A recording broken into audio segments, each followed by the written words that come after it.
The farmer's name was Elias Mercer, and for 15 years he lived with only the wind for company. His land sat where the plains gave way to dry hills, a place most folks avoided because the soil was stubborn and the nights were long.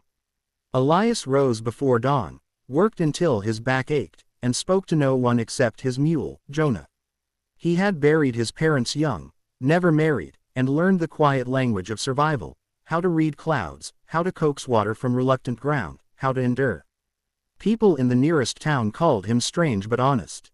He came once a month for seed, tools, and salt, paid in clean coin, nodded politely, and left.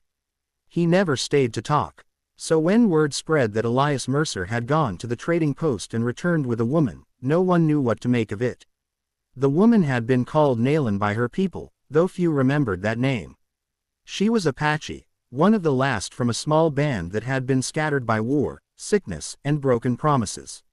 For months she had been passed from place to place, treated like a burden, then a curiosity, then property. By the time Elias saw her, she stood alone at the edge of the post, wrists bound loosely, eyes steady but empty. Elias had not gone there looking for a person. He needed a new plow blade. But when he heard the trader boasting about the last Apache woman left behind, something twisted hard in his chest. He did not like the word bought. It felt wrong the moment it formed in his mind. Still, he knew how the world worked. If he walked away, someone else would claim her, and not all men carried quiet hearts. He paid the trader, said nothing more, and cut the rope himself. "You are free to go," he told her simply, gesturing toward the open land. Nayland did not move. She had heard promises before. Elias mounted his mule and began the long ride home, expecting her to disappear behind him. Instead, when he glanced back hours later, he saw her walking at a careful distance, feet bleeding but steps firm. He slowed. The first weeks were the hardest. Nayland spoke little English, and Elias spoke none of her language. He gave her a small room near the kitchen, left food outside the door, and never entered without knocking. At night, he heard her cry softly, like the wind slipping through cracks in the wall. Elias did not ask questions. He believed some wounds healed best without hands pressing on them. He showed her the well, the fields, the safe places to walk. He worked as he always had, though now he was aware of another presence, quiet, watchful, strong. Nayland rose before him, helped with the animals, learned the rhythm of the land as if it had once belonged to her. Slowly, words came. She taught him how to say water in her tongue.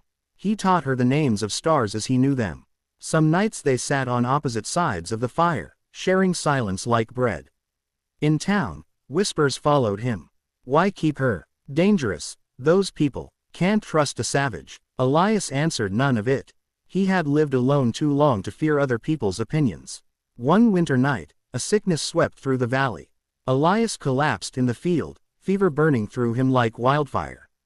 For 2 days he drifted between waking and dreams, memories tangling with pain.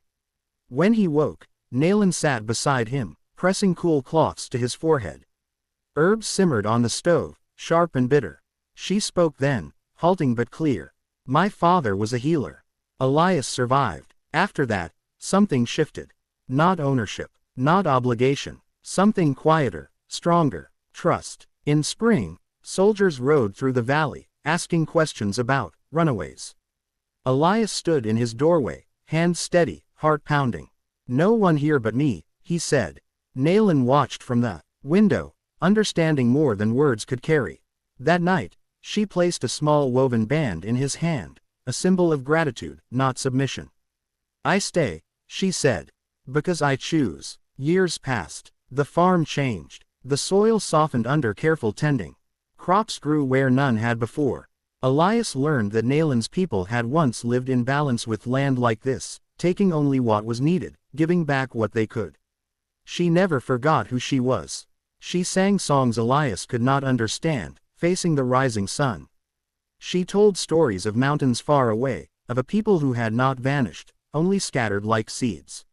Elias listened. When visitors came, they saw not a master and a servant, but 2 survivors sharing work, meals, and respect.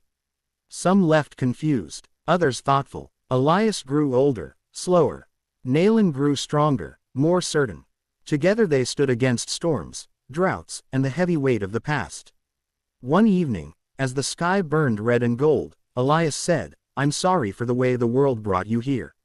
Nayland nodded. "I am not sorry I stayed." When Elias died many years later, he was buried beneath a cottonwood tree on his land.